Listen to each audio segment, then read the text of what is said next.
നിങ്ങളെല്ലാം കാണാനല്ലേ ഞാൻ വന്നിനി അല്ലേ? ഇനി ഞാൻ ഇങ്ങോട്ട് വരണ്ടേ? ഇന്നുകൊണ്ട് ഞാൻ അവസാനിപ്പിക്കുവേ. നിങ്ങൾ നിമിത്തം എന്താ കലഹം ഉണ്ടാക്കുന്നു? സ്നേഹത്തോട് സംസാരം. ഇനി ശബ്ദം നിങ്ങളുടെ ഭാഗത്തുനിന്ന് ഉണ്ടാവാൻ പാടില്ല കേട്ടോ. നായാട്ടുകാരനാ ഞാൻ കേട്ടോ. അമ്പും ബില്ലും എന്നടിക്കുന്നുണ്ട്.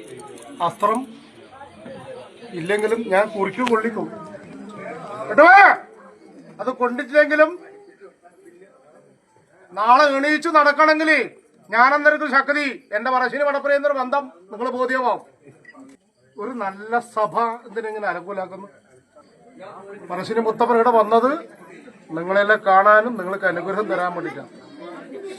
നിങ്ങൾ വീട് പോയ കാലത്ത് കൈ പിടിച്ചു. ഇതൊന്നും കൂടെ വേദനിപ്പിക്കണമെന്നാണ് ഞാൻ ആഗ്രഹിക്കുന്നത്.